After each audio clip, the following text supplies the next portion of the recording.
हिंगोली लोकसभा चुनाव के मद्देनजर जहां प्रशासन चुनाव में व्यस्त था, वहीं बैल माफी की दिवाली अच्छी रही। आम नागरिकों ने शिकायतें की कि और अब प्रशासन ने चुनाव से समय निकाल लिया है। और कल तमसा रोड से नांदेड़ से हमारे पास आ रही टिपर गाड़ी तहसीलदार को मिली। उस समय तहसीलदार ने ड्राइवर से रसीद मांगी, रसीद नहीं थी। तहसीलदार विनोद गुड्डमवार ने उक्त वाहन को तहसील के मैदान में लाया और उससे जुर्माना भरा। हरगांव नांदेड़ से संवाददाता मारुति कागटे की रिपोर्ट। नाही, वाळू चोरीच्या तक्रारी बऱ्याच प्रमाणात होतात। काही वेळेस तालुक्यातून असेल किंवा बाहेरून येणारी रेती असेल। मागे आपल्याला माहित असेल की 1-1.5 महिना लोकसभा निवडणुकीच्या कामामध्ये सर्व यंत्रणा जी आहे त्याच्यामध्ये व्यस्त होते। त्यामुळे बऱ्याच प्रमाणात काही ठिकाणी वाळू चोरी व्हायची। परंतु आता जशा निवडणुका संपलेल्या आहेत, सर्व पथकं जे आहे ते अवैध उत्खनन आणि वाहतूक यांच्या विरोधात कार्यरत आहेत।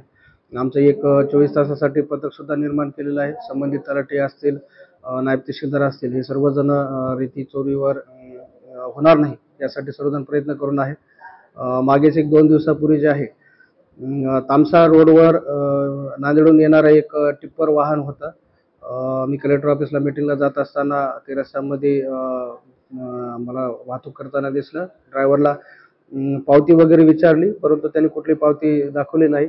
त्यामुळे सदरील वाहन तहसील कार्यालयाला लावून त्यांच्या विरुद्ध दंडात्मक कारवाई करण्यात आलेली आहे। अजून पथक आमचं तैनात आहे।